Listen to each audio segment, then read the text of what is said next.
Hey guys, what's going on? I'm here on the Unbreakable podcast show. I'm DJ Finet with Coach Dez, and this is another episode.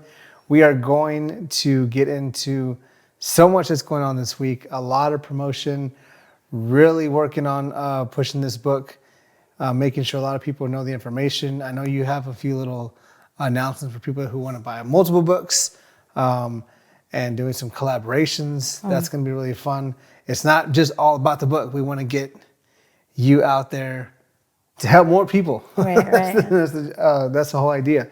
But this whole week, it's been really fun and exciting because we have a system going on now. Your social media, really dialing it down and making it consistent, good content.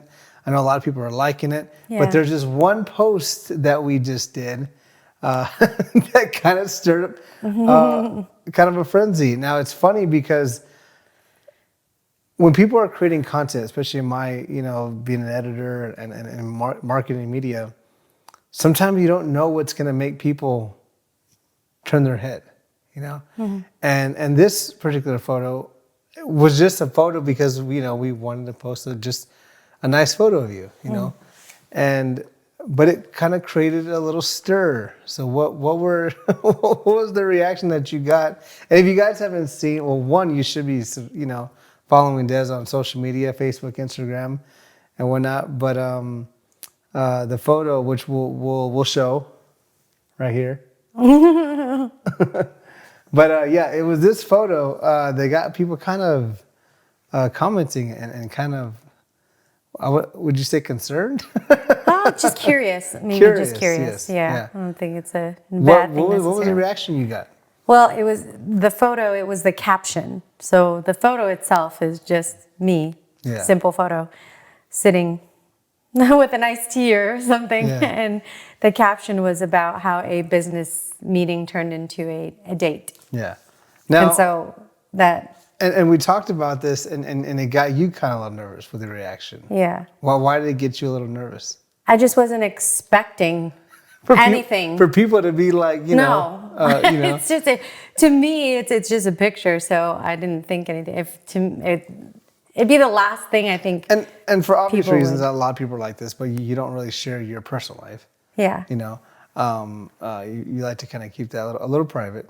But when you do put little things out like this, a lot of people want to, kind of know more.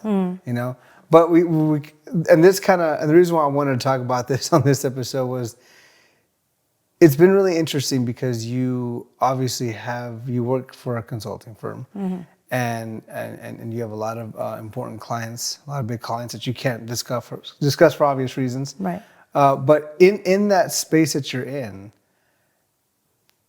it seems that there have been times that people kind of like this realness and rawness that you kind of bring. It's almost as if, and this is not just in your company, but I'm pretty sure across the board, across corporate America, there are a lot of people who are kind of dying to kind of talk about some real stuff, So do you kind of feel that, like, because you've been in the corporate America world for so long, but you also have had colleagues kind of come to you and really open up to you, Very much so. Yeah. And it's almost as if like, it's like you get one little, as soon as colleagues or friends of yours feel comfortable, they just unleash and just unload a lot of information that you probably didn't think they would, a lot of personal information. Very personal. One, because they feel comfortable with you. You are a coach. You are somebody who's easy to talk to. But it is kind of a fine line because, obviously there's a lot of people don't want to get too personal at work. Yeah. But do you find that a lot of people in the corporate space are dying to talk to somebody? Yes. about and again, and it's not anything sexual. It's not anything like bad. You know what I mean? Yeah. It's kind of across the board, right? Yeah. You have people maybe talking about relationships, what they everything. want to experience. The thing about it is, it's about vulnerability. Yeah. And when you cultivate a relationship with someone that's based on a foundation of trust, you're able to talk about things that are below the surface. when you're working in a professional setting, there is a caliber that you have to hold yourself to and topics that you tend to stick to. But when you go off the record, off the agenda, then people share their sorrow, their pains, their challenges, their heartbreaks, and that's your imperfections. And we got to our jobs by showing the more perfect parts of us. I mean, we're not perfect, but we can achieve. And that's the focus all the time. Now, we go back 50 years, 70 years back in the workforce. You're talking about putting your hands on somebody's shoulders, smacking them on the ass. It was not really sexual harassment. I mean, you go back in those times and there was a lot of inappropriate behavior and talking, you know what I mean? I mean, people were, it was just the times, right? Very racist, very prejudiced. They would say stuff, you know what I mean? But that was just the times, It's just people probably didn't mean to. It was just very normal. Obviously, fast forward to today, and there's a lot of ethics, HR. There's trainings that everybody has to talk about just how to go about having a dinner meeting. When you're traveling, I'm pretty sure you've done trainings. With every year we have to have training around because now do you think ethics. It's because people still cross the line? Yeah. Or do you think because it's just trying to maintain? Well, yes, because people are human, and so things happen, and imperfection shows itself. Especially in social settings where people tend to blur the boundaries. Even though the bottom line is that you're still representing a company at all times, no matter what hour of the day it is. But do you think because of that, obviously for a few people kind of crossing the line and making people feel uncomfortable, it kind of makes the whole workplace where people kind of feel very limited, almost where you're just like, man, I can't even talk about anything, Is that healthy? Does that affect maybe how people feel? Does it affect people mentally? It's like, because here's the thing, and it may be this may be a very sexist thing to say, but do you think it affects more women or men that feel limited on what they can say, or do you think it's kind of both? I think it's anybody. Because it seems like I think that a lot more men in the corporate space feel more comfortable talking. Yeah, I mean, and they'll talk about stuff when they go out. I think they will. Yeah, for sure. I think double standards but I don't exist. think women get more honest though. I think it depends on what circle you're in, right? And I also think that women get judged because of double standards, and so there is a certain level of how you conduct yourself that it all matters.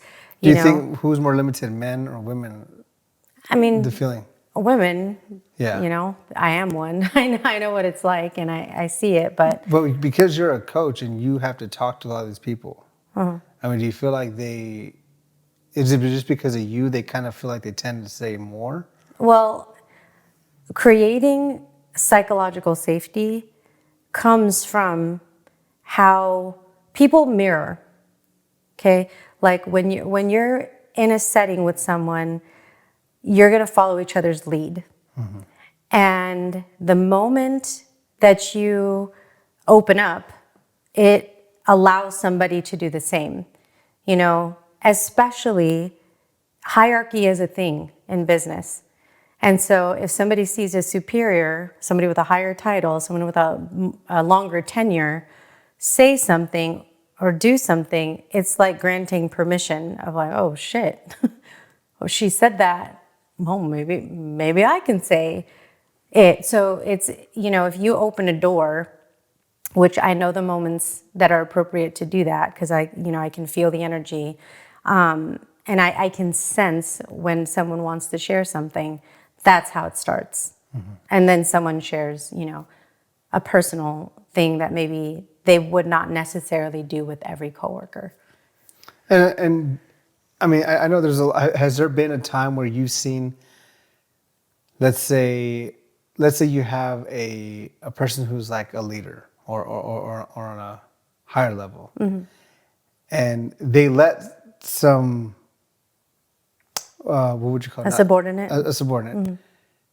Talk to them a certain way, but then not another subordinate. Well, maybe because is there a favoritism? Like, oh, we can talk shit, but not us. Like, do you see that? Like, because sometimes, and I'll give you an example. So I remember working at Best Buy when I was like 18, and you had the GM, right? And there was this one guy who would talk to the GM like, kind of like, he would make fun of them and like talk shit, but you could tell they were cool. Yeah. But I saw another guy try to do the same thing, and the guy looked at him like, "What the fuck is your problem? Like, you don't talk to me like that." Yeah. You know. Yeah. So I mean, I mean that stuck in my mind because I was like, but you know what it told me was, you know, if you can get on that level, you know, not for me at least. I always knew that, like, if you were at that level where you can have that comfortably with your superior, then you're kind of safe, you know, because they trust you. Yeah. You know? Yeah. But how do you get to that point? You know? Now, for me, that was retail. That wasn't really on the corporate side. You know what I mean? Yeah. But I've always had that. Like, if I can get in real good. Now, once, I know later on when I started working at like a nightclub, I was really good with the GM. Yeah. And with the owner, you know? And we had this thing where we could say certain stuff and other people couldn't. Now, as a guy, that I know for me, that's something that's like, man, if I could talk shit with the owner or my boss, I'm good. Yeah. You know? Yeah.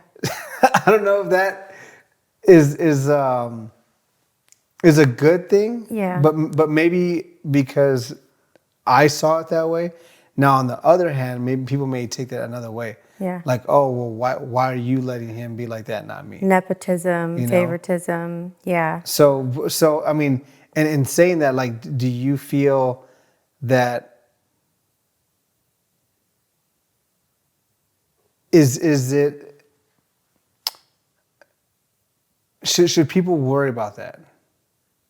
Should people kind of look at that and go, you know, because I'm pretty sure you've seen in any kind of corporate setting where you have people that kind of form almost like cliques. Oh, there's always cliques. You know what I mean? Always, There are some people that, you know, they're going to be closer to and not closer to. Yeah. You know? It's natural. It's normal. But there's also this, you know, but do you think that, like, as years have gone by, it's gotten like a little tighter? Like, oh, we can't really say stuff, or, oh, you know, I don't want to be offensive, and you know what I mean? And there's this whole thing where, well, you know, speaking on the DEI stuff, you know, is it one of those things where you have to say, well, you can't kind of give like this favoritism because, you know, or you can't, in those trainings, do they maybe talk about that? Like, if you have somebody that you're close with, you can't really show that because it may create a bad example? No, Are there examples of that? Like, we actually how do. intense is this? You know what I mean? We have in our trainings all the time, like situations where people are friends and all of a sudden a reporting relationship occurs. Like, there might be someone you've been friends with, going to lunch with and everything, and all of a sudden you're in a situation where you start overseeing an area and that person is now your subordinate. And then there's someone else in your area that isn't your friend like that, and you're overseeing them both, but you're taught to you know, think about quality, outcomes, goals. Like, you don't treat someone better just because you know them more. It just means that you're going to have to do a better job of having balance and boundaries so people don't feel like that relationship is advantageous, but also, and then it's incumbent upon you to get to know the people that you don't know, right? And I do think it's not about having everybody be a best friend at work, because that's not reasonable. You know, you're gonna. But everybody wants to have, I think, a close relationship, because I mean, here's the thing. It's almost like you say, okay, you have your relationships. Okay, you have your friends, people you grew up with that you don't work with. You also your relationships. You get with them, it's comfortable. You guys talk everything. Yeah. But you're also with your coworkers probably more than your friends and family and and people and your spouse well, or and in girlfriend. my industry, yeah, because you even live together, and you know, there's times when I had corporate apartments and I was literally like living in the same apartment building where, your coworkers. So because your you're next that, door is neighbor. it? I mean, it's natural. People want to have connections, interactions, and feel comfortable. Mm-hmm. But then all of a sudden, because you're spending more time in a corporate setting, does it fuck with you mentally? Does it, do people get kind of, because now here's the thing, you may have people who are introverted who are just like, hey, I'm fine, I like to do my work, leave me alone. But you have There are some a lot people of people that are who like are very that. social who get kind of like, man, like I wish I can just, Yeah, and there's know? both, It's people treat work the way they want to treat work. Some people like it. They like it to be mysterious. They don't want to talk about their life. They want you to know who they are at work, and that's fine. You can do that. I've just done this for so long, Yeah. I can't do that. okay. So because you've been doing this for so Yeah. long, I mean, there have been some things we talked about where you have a couple people who you work with who just really open up. Now you know how to kind of navigate that because you've done this for so long. But do you feel like there's more people like that wish they can kind of, because now here's the thing: there are some people who may, let's just say a guy is, and this isn't real, this is totally hypothetical. There's a guy who maybe is married, you know what I mean, who may be going through something in his marriage. He's part of a very conservative religious community. Can't really talk about it to them, maybe because there's obviously judgment, there's judgment. whatever. But he wants to talk to a woman and get a woman's point of view on his life. And because he's always at work. And he feels comfortable with somebody like you. It's like, and let's say you guys aren't a subordinate or superior, but you guys are on the same level.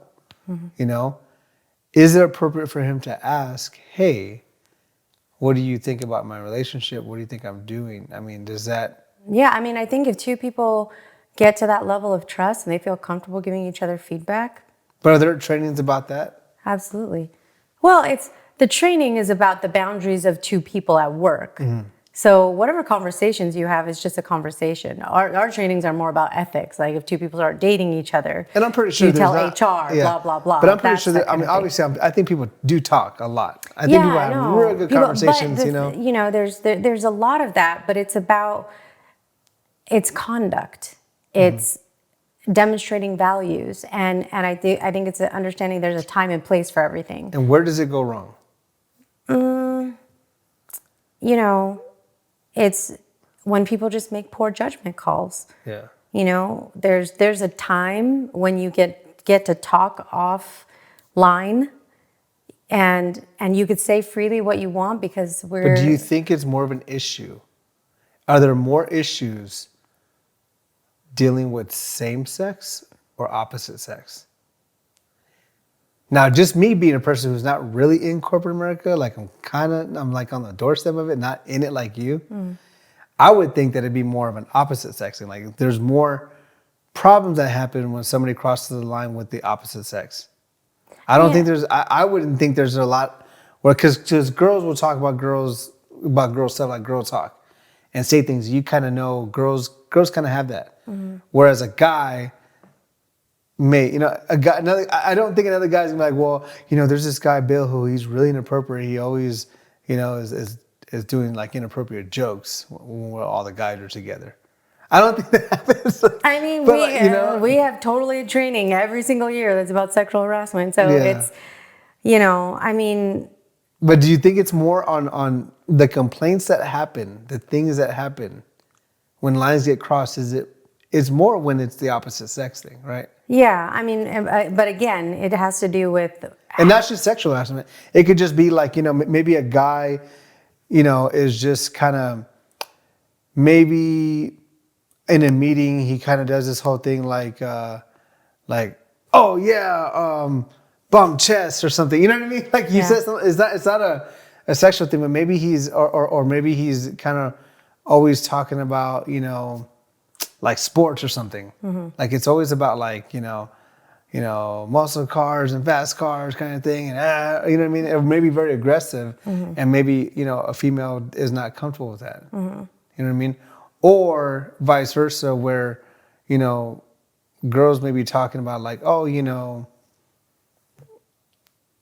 I don't like dating, or talk or said something like, where they're maybe making fun of guys or something. You know what I mean? Which I don't think. I mean, now the complaints, do they come from more women or men? Like, do you know? Do you think? I mean, I don't know. I think it's more. Because that to me is very interesting. Like, I would want to know that statistic, and maybe we can look that up and kind of update it. But I would love to know, where are the problems? And not to say that guys can't get, not get their feelings hurt, or feel like they've been violated, or feel uncomfortable. But it does seem, as an outsider, that it's more of guys cross the line and maybe offend and make women feel uncomfortable. Yeah, I mean, it seems like that's the majority. I certainly think that is more often than in the other direction. But that just has to do, in my opinion, with masculine and feminine energy. Because masculine energy tends to be more assertive, maybe tends to dominate. But also the second thing could be women judge women more. Do you think? Or do you think men judge men more? Or maybe men... I think men don't give a fuck. So they just, there is a sense of competition that is innate in the way that their societal norms have a construct around men. I think women have to make a choice as to whether you're going to compete or collaborate. Is there a double standard still in corporate America? Yeah. Yeah. So let's go back to this picture. So when you post a business date, and you weren't with anybody, let's just be clear, you weren't with somebody at work. No. Not from your company. This Not is just at all. your side gigs that you do and projects, everything. Yeah. It was this is just an innocent, picture that we posted, But by you saying you were on a business date, it turned into a dinner date. It was just for playful. You know what I mean? But do you feel like you're judged more? What was your kind of like worry? Was it more from like worry from your colleagues, from women? Like, oh, what's going on? Or? No, I believe that I empower women. Yeah.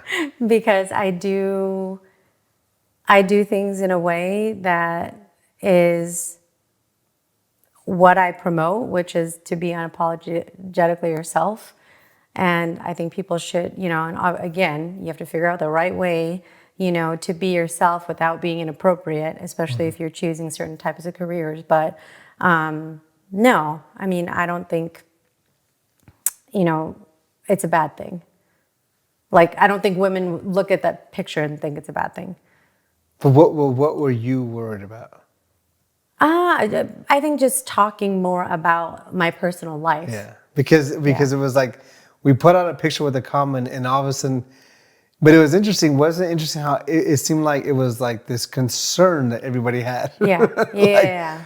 Who, what, where, when? Like, what's going on? How come I don't know? I want to know. You know, and it is fascinating that it's stuff like that. Because and again, we talked about this. Like we talked earlier about you being a very boring person, but I was talking about you're not messy. Like, Des never been in jail. Like you know what I mean? Like you did everything you were supposed to do. Go to college, stay with the company, work hard, take care of your mom. You're good with all your family. You don't have any like bad blood with somebody. You don't have enemies. You know what I mean?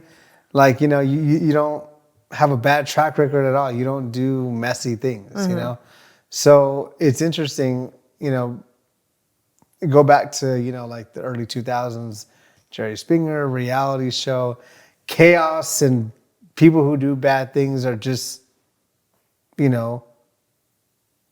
they're people love train wrecks, popular. man. Yeah. People love fucking train wrecks. And we talked about this, about like Barack Obama, how there was news coverage about him, but there really wasn't compared to Trump. I mean? Big time. And with Trump, whether you hate him or love him, it's just everybody wants to kind of know what's next. Like, what is he going to say next? It's ratings for news people. That's why they cover him all the time. Yeah. With Obama, it was like he didn't have no scandal. Like he didn't have. He was no, swag, man. He was swag. He didn't have this. There wasn't any there wasn't things that he was coming out saying that was fucked up. Or, there was no controversy. You know what I mean? So, but with that, but when he would do a little something, it was like a big deal. You know what I mean? It's kind of almost like the person who's like, if you're like the good kid, you know what I mean? But you have maybe a sibling that's always in trouble. It's like, well, they can get away with whatever, but it's because the parents are used to, well, he's just he's just our problem child. But when you do one little thing, it's like, well, how dare you? Yeah. So I mean, and it was just very, and for me too, being somebody who's doing the behind the scenes and the marketing. I mean, I just looked at that picture and was like, okay, well, this is a nice picture. You know what I mean? We're gonna post it. And just put a little caption. And I didn't think that we were going to get that reaction, but it's just, I think that to me is what still fascinates me about this social media thing and marketing is people just, you have, the way people react to things, sometimes you don't know. Yeah. The littlest thing can blow up, and I think that's how people go viral and get famous. They're not really thinking about it, but for some reason, it just gets everybody like, and maybe it's a timing thing too. Yeah. It's summertime. People are almost. I mean, I don't know what the season, what the breakup season is. Spring now. But it's springtime. People are getting out. But it was interesting. It's really funny to kind of have that conversation. Like, oh my God, this post kind of woke some people up. I thought it was funny. But, hey. Now, I mean, I don't know. Here's the thing. What I would want to know is from people who do follow you on social media or colleagues, do they want to see more of that? Do they want to know more about your personal life? Yeah. How vulnerable is Des willing to get? Yeah. I mean, this whole process is like dating. Yeah.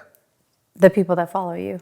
Right? Yeah. And I do think there's this isn't a reality show, right? Yeah. Like I'm a person, I'm not getting paid to be on some show and be like extra and dramatic and make some stuff up to get attention. But before we go, let me ask one important question.